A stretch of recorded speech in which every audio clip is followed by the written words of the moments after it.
our recap of Couples Therapy Season 5, Episode 4, Called Out. And not much is really happening, is it?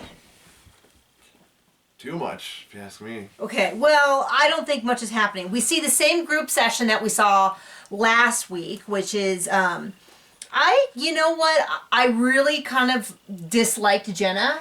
But this episode I really felt for her because Dr. Jenn was super aggressive getting up in her face and dropping the F-bombs. What were her words? My methods are unconventional. Might be unconventional. No, they're not unconventional. They're unprofessional. Yeah. It's exactly what they are.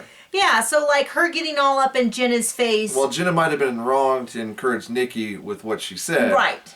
She did have her heart in the right place. She was trying to empathize. And she certainly wasn't a bitch to the, what's her name? The counselor. The counselor. Oh my gosh. But she came off like a raging... It was all about how Dr. Jenn felt. Well, that's like you telling F you to me. And it's like... Man, you're really... And what else she said about, if you do what I say, then you'll be okay. And I was like, wow, this is really Dr. Jenn-centric. Like, I said, it's less like she's a professional, paid... She's not a professional.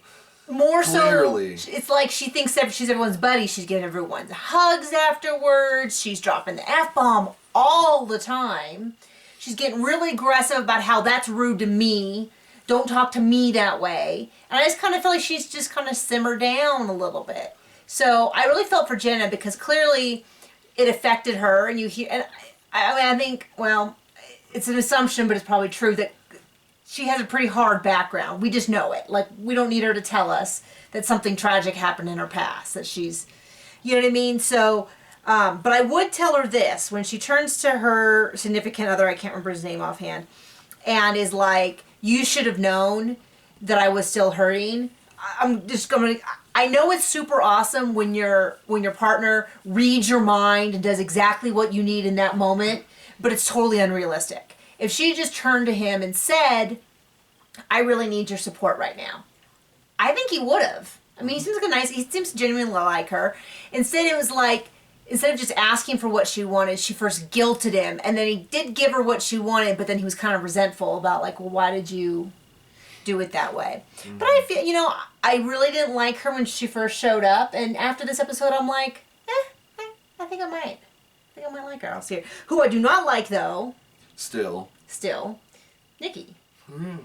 Man, she just will not... Shut up about the cameras. You signed up for the show to be on film. You wanted to make money. You want to be famous. And that's fine. Shut up and stop complaining about it. Well, her big thing is... Or quit and go back home and be nobody, and nobody will care. She said she went on the show so people would leave her alone. Ooh, sounds like the stupidest idea I've ever heard. You know what I'd do if I ever saw her? Hey, can we get a picture? And I hope she'd have a mouthful. I mean, it's just crazy. And it's like... And I like Dina, right? Who's like kind of got underneath her skin. And... Okay, so the only other thing that happened in the episode is Stephanie and Evil Dick had this... I think it's super weird that Dr. Jenn calls him Evil. Oh, Evil wants to talk to me. Maybe you should use his name. Like, maybe if you shorten it, you should just call him Dick. As opposed to Evil. Anyway, they have this... Her and Stephanie have this really awkward non-conversation about wanting to talk to someone about something, but not saying it, but it might be someone's, but it might be Dick's, or it might be Stephanie, or it might be both. We don't know. And it was like, wow, I'm glad they include that completely non-comprehensible scene. Dick wants to share something. Stephanie doesn't even want to talk about it, doesn't want to hint at it. I assume he came on the show knowing he wanted to share that. That would be my assumption. He says he came off of Big Brother 13. He disappeared after 6 days. No one ever found out why. My assumption is that he headed into this and was like, you know what, I'm going to address this. Mm-hmm. Grab the bull by the horns.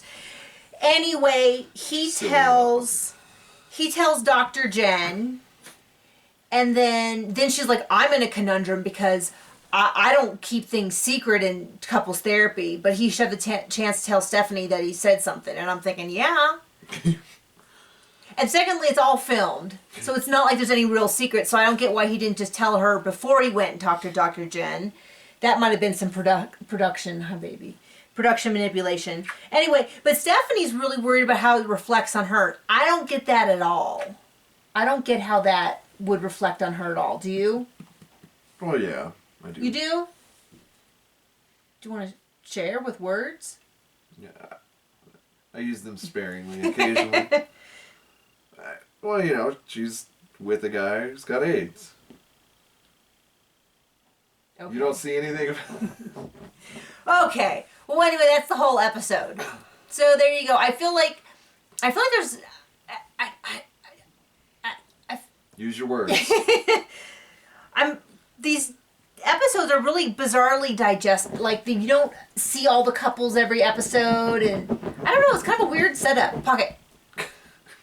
Sorry, our dog's being goofy. Anything you want to add? Is it done yet? No, I think we have quite a few weeks left. Oh.